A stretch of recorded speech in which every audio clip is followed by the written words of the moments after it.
Do you ever find yourself panicking on doubles? Do you ever find yourself on double one thinking, uh-oh, I've lost this game, or I'm on double five, I could easily get in a really sticky situation? Well, if so, stick around because this video is for you. Hi guys and welcome back to the channel. So, doubles. I used to panic on my doubles, I'll be honest. There was a time where I would feel a little bit of dread if I ever got down to like a double five or a double one. They were the two worst ones for me, I think, especially double five. I didn't like double five because you can get in quite a sticky situation with it. But there used to be other doubles around the board too that I didn't like. I didn't like anything on the right-hand side once upon a time, like double 18 as well, I used to struggle with. And I think a lot of people can probably relate to this because doubles are tough and doubles are hard. Now, I'm gonna give you a way of thinking about this and a way of approaching doubles that has helped me. And it's not going to shatter reality. This is not some sort of clickbaity hack kind of tip, but I think it's really an important thing to internalize because it provides a clear path forward for how you're going to get better on your doubles. And more importantly, feel more comfortable on your doubles, which will allow you to improve. So what am I talking about? I'm going to talk about a concept that I call deep waters. Now, stick with me for a second because I'm going to explain what this means. Now, if you're watching the channel and you've watched the UFC before, or you're a fan of the UFC, you might be familiar with this term.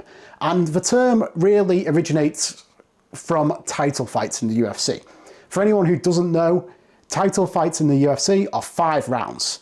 A normal fight is 3 rounds. So there's a bit of a trope in commentary on the UFC that champions have an inherent advantage over challengers because they've been in the deep waters of the 5-round title fights. The intensity, the stamina, the endurance, the concentration required for a 5-round fight is going to be very different than what would be required for a 3-round fight. So it's always been touted as a real advantage for champions that they have probably been in a 5-round fight before, whereas the challenger probably hasn't. Now, how does this apply to your doubles on darts? Well, let me explain. When you've thrown enough doubles, there becomes a certain comfort in throwing at those doubles. There becomes a certain level of familiarity. And I think doubles are different to scoring in the sense that every double is, to me, pretty unique. And I guess inherently they just are. Maybe it's not that much of a statement to make. But if you imagine, for example, double one is going to be obviously very different to double 16. Double 16 is going to be very different to double 10. They all have their different feel and you get used to throwing at each of these different doubles. And if you've practiced enough on each double, like you've played these different training games, different practice games, you've done your own training around checkouts and everything, and put enough time and effort into practice on those doubles, and you feel comfortable on those doubles, as a result, you'll start to relish them when game time comes. So for example, if I'm playing in a real match against real people, I relish the doubles. Now, I'm not saying I'm the master of doubles, I wish I was, I'd be a better player, but I feel comfortable throwing. There's no double on the board where I walk up to it and think, oh God, I can't hit this. Even double one, even double five, I relish the chance to take them. So let's just imagine I'm on top, so I'm on double 20 and I missed my 20. Then I'm on double 10, and let's say I hit a 10 and now I'm on double 5, the dreaded double 5. There was a time where that would really derail me. It would really derail my visit. Not anymore. I feel much more comfortable switching to double 5. And it's because I've been in those deep waters. I've had enough repetitions, I've had enough practice, I've had enough training on my doubles and my checkouts that it feels comfortable to me, that I'm comfortable with that throw and how it feels, how the dart's going to come out of your hands, how you're going to imagine it, visualize it. I've talked about that in previous videos. So that's the concept that I want you to internalize when it comes to your doubles. Deep waters. Now, you're probably thinking at this point, you're just telling me to practice doubles to get better at doubles.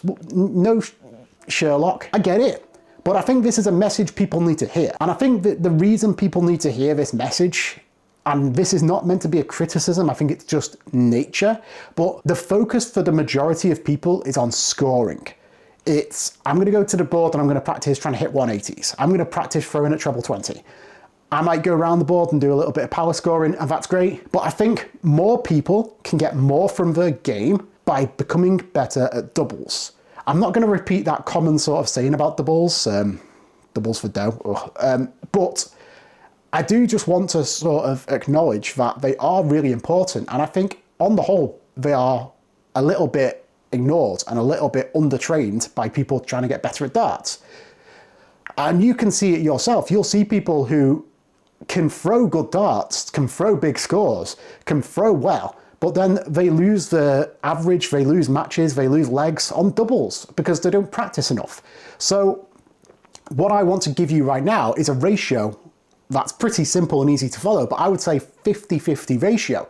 So let's imagine you create yourself a block of training. Now, I did a lot about long-term training and how I structure my practice and how I structure my training. I would encourage you to go check out that video. I think it's called How to Practice Darts for Long-Term Improvement. Check out my channel and you'll see it's quite a long video. But I have training games that I've made for myself and I tailor them and I sort of make them harder if I need to, or softer, if easier if I need to. I have a scoring game, I have a checkouts game, and you know, you can make all sorts of games with the framework that I laid out in that video. So I would encourage you to do that. I would encourage you to have your own practice and your own training games that you create and you tailor to your own ability and your own preferences. But I would just encourage you to try and split it 50-50 between the scoring and the doubles. And yes, the scoring is important. And I'm not telling you to neglect your scoring and just focus on doubles. But I'm saying on the whole, I think the majority of darts players that I've come across in my time in like online and in tournaments and in leagues, I think more of those players would benefit from doubles. And I know doubles are tough and I'm not trying to like crack the whip and say you've got to be better at doubles. I'm just saying you will get probably more benefit from practicing your doubles. Bang for your buck, that's a term I like to use on this channel quite a lot. You will get more bang for your buck from training doubles and trying to improve at your doubles than you will from just trying to throw at the 180s and hitting more big scores.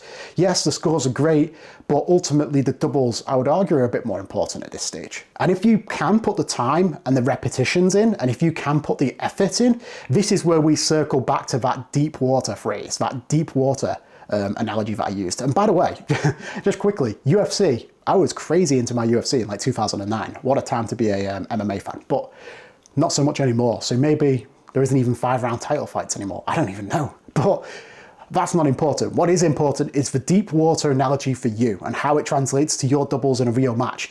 If you've put the time in, if you've put the effort in, if you've got the experience and you know that, there's a certain level of comfort, familiarity, easy for me to say, that comes from being so practiced and trained. And it's like a self-assurance. It's like, I've been here before, I know what I'm doing, I'm not nervous, I'm not gonna buckle under pressure, I've done this so many times before. And yes, you may miss, yes, you may not be perfect, but you're setting yourself up to succeed as much as you can. There is like a real peace that comes from knowing that you've done it before and you can do it again when you need to in those deep waters. So that really is my key takeaway for this video. So many players focus on scoring and over-focus on scoring and don't put enough effort and time into the doubles. And if you can do that, if you can put more time into your doubles, more time into your checkouts, more time into getting off the board, so to speak, you will be so much more comfortable and familiar with actually checking out when it comes to a real match. And you'll just feel much more relaxed and you will not panic in the big spots.